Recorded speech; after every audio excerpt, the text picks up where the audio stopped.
And when we get to 80% in individual states, overseas travel is back on the cards. Who can travel? Correct.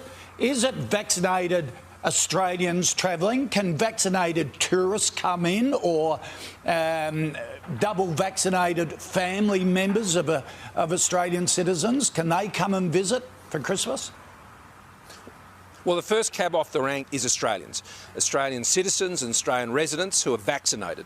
And they'll be able, in New South Wales, be able to travel overseas and return. And if you're double vaccinated overseas and you're Australian resident or Australian citizen with your immediate family, you'll be able to travel under those arrangements. But we need to get those home quarantine facilities or procedures in place.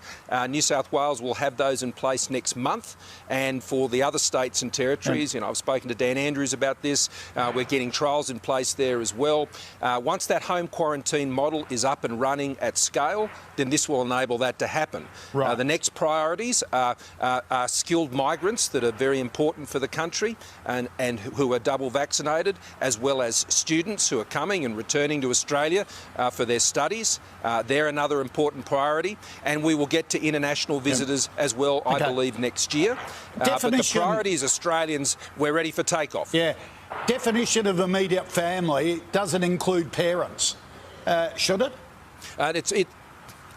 Well, no, not at this point, but we will look at that next year, and I think once we get into next year, we'll be able to look at the broader groups. But look, David, I'm not ruling anything out at this point, and we'll work closely with the states and territories. We've always had a very flexible approach and tried to deal with situations as they're presented through COVID. That's what's enabled us to get through. But immediate family, well, the definition is, of course, your partner, your children. But where there are other cases that are involved, well, we'll look at those in due course. Okay. Prime Minister, appreciate your time. Thanks for joining.